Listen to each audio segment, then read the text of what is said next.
જય બજરંગબલી, જય પ્રભુ શ્રી રામ. મિત્રો, સ્વાગત છે તમારું ફરી એક વખત નવા વિડીયોમાં. તો આ વિડીયો તમને જરૂરથી ગમશે, ગેરંટી છે, કારણ કે એક એવો રહસ્યમય અદ્ભુત ખજાનો વિશે વાત કરવી છે. એક એવા મંદિરની વાત કરવી છે કે જ્યાં તમે કાન રાખો તો નાગના અવાજ સંભળાય અને દરિયાના મોજાના અવાજ સંભળાય. ભાઈ, ગજબ વાત છે આ જે તમને કહું છું. અને મેં ઘણી મહેનત પણ કરેલી છે આ વિડીયો પાછળ. કદાચ વિડીયો 5, 10 કે 15 મિનિટનો હશે, પણ મેં એક અઠવાડિયું લગાડ્યું છે ભાઈ એવો ડેટા કલેક્ટ કરતા, એવા ફોટા તમને આ વિડીયોમાં બતાવવાનો છું જે કદાચ બીજી ઘણી જગ્યાએ નહીં હોય. અમુક જગ્યાએ જ બહુ રેર ફોટા ઓછી જગ્યાએ જોવા મળશે તમને વિથ પ્રૂફ. તો વિડીયો શરૂ કરીએ મિત્રો. આપણે સૌથી પહેલી વાત, દક્ષિણ ભારતના તિરુવનંતપુરમમાં આવેલું પદ્મનાભમ સ્વામી મંદિર. કદાચ ઘણા બધા વિડીયો જે લોકો જોવે છે કદાચ ગયા પણ હશે, દર્શન પણ કર્યા હશે. બહુ ખૂબ અને સારી વાત કહેવાય ભાઈ. તો મિત્રો, આ જે પદ્મનાભમ સ્વામી મંદિર છે તે વર્ષો પહેલાંના રાજા માર્તંડ વર્મા નામના જે રાજા હતા એમણે બનાવેલું હતું. એ સમયનું આ મંદિર છે. બહુ વર્ષો થઈ ગયા આ મંદિરને.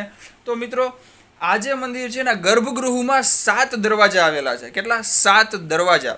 હવે ત્યાંના જે એક આઈપીએસ હતા, આઈપીએસ અધિકારી ટીપી સુંદર રાજન નામના હતા, એમણે હાઈકોર્ટમાં એક અરજી દાખલ કરી કે જે મંદિરનો ખજાનો છે ને ભાઈ, એને સાર્વજનિક કરવામાં આવે, એના તાળા હવે ખોલી નાખવામાં આવે, કારણ કે વર્ષોથી આ બંધ છે. એમણે અરજી દાખલ કરી સન 2007માં, બરોબર, 2007ના વર્ષમાં એમણે અરજી દાખલ કરી. ત્યારબાદ હાઈકોર્ટે થોડો ટાઈમ બાદ એમની અરજી સ્વીકારી લીધી કે હા ભાઈ, આમાં કાંઈક છે તો બધાને ખબર પડવી જોઈએ, જે લોકો અહીંયા રહેતા હોય, સિટીમાં રહેતા હોય બધાને, બરોબર છે. તો હવે ત્યારબાદ આઈપીએસ ટીપી સુંદર રાજનની અરજી મુજબ 2011 31 જુલાઈએ હાઈકોર્ટે હુકમ આપ્યો, હવે બધાય ખોલો ભાઈ દરવાજા, શું છે અંદર જાણો, જુઓ, ખબર પડે.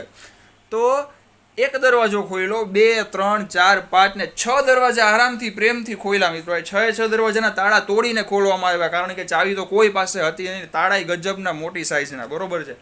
હવે જ્યારે આ દરવાજા ગર્ભગૃહમાંથી ખોલવામાં આવતા હતા ત્યારે ગર્ભગૃહની બહારનો દરવાજો બંધ કરી દેવામાં આવ્યો. બહુ જબરજસ્ત મોટું તાળું મારી દેવામાં આવ્યું. અને અંદર ગવર્મેન્ટના લોકો અને મહંત બીજું કોઈ નહીં ભાઈ. હા મિત્રો, તમે માનશો નહીં, આ 6 દરવાજા ખુલ્યા ને ભાઈ, એમાંથી એટલું સોનું, હીરા, મોતી, માણેક, નંગ, વીટીના જે નંગ આવે ને એ, ચાંદી, અને ભાઈ અબજો ખરબો રૂપિયા પણ ઓછા પડે એટલી કિંમતના સોના ચાંદીના ઘરેણાં અને વાસણ ને ઢગલો વસ્તુ ત્યાંથી મળી ભાઈ. તો હવે આ વસ્તુમાંથી જે થોડું ગમતું ખાલી સોનું બહાર કાઢવામાં આવે તો શું શું બની શકત, એનો વિશે મેં જરાક લખેલું છે, હું તમને કહું મિત્રો. 14,000 કિલોમીટર લાંબો રોડ, 14,000 કિલોમીટર લાંબો રોડ બની જાય આરામથી જો થોડું ગમતું સોનું બહાર કાઢવામાં આવે તો. એટલી એવી એની ક્વોલિટી હતી, એવી કિંમતી હતું, આજના દિવસે પણ છે ભાઈ. સાથે સાથે 1,000 ક્રિકેટ સ્ટેડિયમ બની જાય જો એનો થોડોક ભાગ બહાર કાઢવામાં આવે તો. તો મિત્રો, હવે આ 6 દરવાજા ખોલ્યા, બરોબર. પહેલો દરવાજો હતો લોખંડનો હતો, ખુલી ગયો. બીજો હતો લાકડાનો, એટલે કે લોખંડની પાછળ લાકડું, એવી રીતે સેફટી વાઇઝ બનાવેલું હતું. જ્યારે આ 6 દરવાજા ખુલ્યા, હવે વારો આવ્યો 7મા દરવાજાનો. જે મેઇન, જે એક અદ્ભુત રહસ્યમય જે આ વાત છે ને, એ આ 7મા દરવાજાની છે ભાઈ. તો મિત્રો, જ્યારે 7મા દરવાજાનો વારો આવ્યો ખોલવાનો, એ સમયે કહેવાય છે કે પેલા કાન રાખ્યો દરવાજા પાસે. અને આજનો દિવસ પણ એ દરવાજો બંધ જ છે મિત્રો. આજના દિવસે પણ હવે તો ગર્ભગૃહમાં કોઈને જવાની પરમિશન નથી, ત્યાંના મહંત સિવાય. મહંત પણ જાતા નથી, ક્યારેક સાફ સફાઈ કરે વર્ષે એકાદ વાર જે ગર્ભગૃહની, બાકી કોઈ જાતું નથી ત્યાં મિત્રો.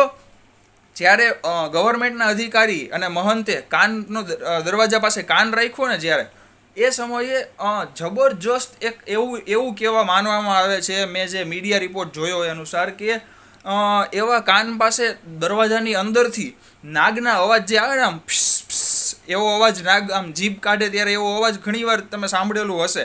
તો એવા ઢગલો નાગના અવાજ કે જેનાથી કાનની બેરાશ આવી જાય મિત્રો, એટલી હદે અવાજ હતા. સાથે સાથે દરિયાના પાણીના મોજા, કોણ જાણે દરવાજાની પાછળ દરિયો જ હોય એવો અવાજ, અને સાથે નાગનો અવાજ ભાઈ. જેવો કાન લઈ લ્યો, બહાર કાંઈ ન સંભળાય મિત્રો. આ જમાનામાં સાઉન્ડ પ્રૂફ દરવાજા આવ્યા કે ભાઈ તમે સાઉન્ડ પ્રૂફ દરવાજો હોય, અંદર ગીત વાગતું હોય કે અવાજ ચાલુ હોય, ડેકારો ફૂલ મ્યુઝિક હોય, બહાર કોઈને કાંઈ સંભળાય નહીં મિત્રો. આ સિસ્ટમ વર્ષો પહેલાંની વિચાર કરો તમે, આવી રીતના હતી. હવે આ દરવાજો ખોલવા માટે શું થયું? સૌથી પહેલો દરવાજો લોખંડના સળિયાવાળો એ ખોલ્યો, ચાલો તાળું તોડ્યું.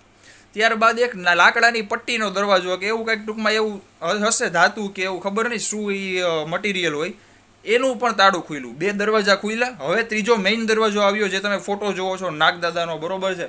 તો આ દરવાજામાં તાળુંય નહીં, કોઈ આકડીઓય નહીં, કોઈ એકેય જાતની વસ્તુ નહીં. તો હવે બધા વિચારમાં પડી ગયા, ચિંતામાં પડી ગયા કે આ દરવાજો હવે ખોલવો કઈ રીતે. મિત્રો તમે કહો છો ને કે એટલે તમે નહીં પણ ટૂંકમાં ઘણા લોકો મને કહેતા હોય, 2-5 જણા, ઘણા એટલે હજી વધીને 10 જણા એવા નીકળ્યા હશે કે જેને કીધું કે ભાઈ મંત્ર બંત્ર આવું કાંઈ ન હોય.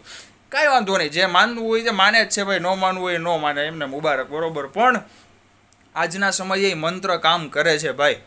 આ વસ્તુ કઈ રીતે હું કહી શકું, કારણ કે આ જે દરવાજો હતો ને એ ખોલવા માટે ત્યાંના મહંત હતા, જે બહુ મોટી ઉંમરના મહંત છે, એમને બોલાવવામાં આવ્યા. કીધું કે ભાઈ દાદા આ દરવાજો કઈ રીતે ખુલશે, હવે અમને તમે જણાવો. કારણ કે ગવર્મેન્ટવાળા થાકી ગયા હતા, બધા લોકો થાકી ગયા હતા, કારણ કે કાંઈ રસ્તો જ ન નીકળે ભાઈ. તાળું નહીં, આકડીઓ નહીં, ખોલવો કેમ? તમે ગમે તે મારો પથ્થર, ઘણી બધી વસ્તુ કરી, પણ કાંઈ થયું હાથમાં એવું નહીં. ત્યારે મહંતે કીધું કે અષ્ટનાગ બંધન મંત્ર. આ અષ્ટનાગ બંધનનો મંત્ર આવે છે, જે નાનકડા મંત્ર તો કદાચ નેટ ઉપર પણ તમને એના મળી જાય, પણ ફૂલ મંત્ર જે આવે ભાઈ એ બોલો તો જ આ દરવાજો ખુલશે. અને માનવામાં આવે છે કે કલિયુગના સમયમાં કોઈ પણ એવો વ્યક્તિ નથી કે જેની પાસે આ મંત્ર હાજરમાં હોય. ત્યારથી જ આ દિવસથી જ ગવર્મેન્ટે, હાઈકોર્ટે કહી દીધું કે ભાઈ આ દરવાજો હવે નહીં ખુલે. અને તેના મહંતે પણ કહી દીધું કે હવે ગમે તે હાઈકોર્ટમાં આવશે કે ગમે તે થશે ભાઈ, આ દરવાજો ખોલવામાં નહીં આવે. અને કદાચ જો ફોર્સફુલી ગમે તે કરીને ખોલવામાં આવશે તો જે કાંઈ થાય દુનિયા સાથે, આ પૃથ્વી સાથે કે ભારત દેશમાં, એ જવાબદારી તમારી. તો મિત્રો ત્યારથી આ બધું બધાએ મુલતવી રાખ્યું. અને છેલ્લી વાત એક એવી છે તમને કે જે દરિયાના મોજાનો અવાજ વિશે આપણે વાત કરીએ તો મિત્રો કહેવાય છે મંદિરમાં રાતના સમયે પાણી પણ બહાર આવતું દરવાજામાંથી પાણી બહાર આવી જાય રાતના સમયે. હજી પણ એવું થાય છે ઘણી વખત, કારણ કે એ ભૂલ થઈ, માણસથી એ ભૂલ થઈ કે દરવાજો ખોલવાની ટ્રાય કરી. સમજો છો તમે? એ પછીથી માફી પણ માગવા માંડ્યા બધા મહંત છે, ઘણી બધી દીવાબત્તી, પૂજા આરતી, ઘણા બધા હવન ને ઘણું બધું થયું. ત્યારબાદ હવેથી બંધ થઈ ગયું છે આ પાણી આવવાનું. તો મિત્રો વિચાર કરો, આ કે રહસ્યમય એક કેવી વાત કહેવાય, ભગવાનની દયા કહેવાય કે નાગદાદા રક્ષા કરે છે દરવાજાની. હવે કાંઈક તો એવું હશે ને દરવાજા પાછળ, આપણે કાંઈ સમજી ન શકીએ ભાઈ શું છે એ. આપણા મનુષ્યની મગજની બહારની વાત છે, આ ભગવાનથી જ બધું થાય ભાઈ, બરોબર ને? તો બસ આવી એક નાનકડી ડિટેલ મારે તમને આ વિડીયો વિશે આપવી હતી. વિડીયો ગમ્યો હોય અને મજા આવી હોય તો જરૂરથી ચેનલને સબસ્ક્રાઈબ કરજો, અને આવી જ રીતે આશીર્વાદ અને સપોર્ટ આપતા રહેજો, તો મને પણ ઉત્સાહ મળે નવા વિડીયોઝ બનાવવાનો, બરોબર, મહેનત કરવાનો. અને કમેન્ટમાં પણ કહેજો વિડીયો કેવો લાગ્યો. જય હનુમાન દાદા, જય શ્રી રામ, જય માતાજી, હર હર મહાદેવ, ઓમ નમો નારાયણ, જય ગિરનારી. તમને મોજ આવે કમેન્ટ પણ કરજો.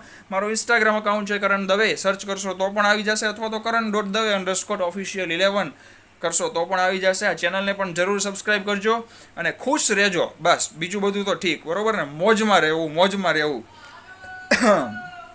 જોઈ લ્યો ભાઈ, મોજે મોજ, બરોબર ને? જય બજરંગબલી, જય શ્રી રામ.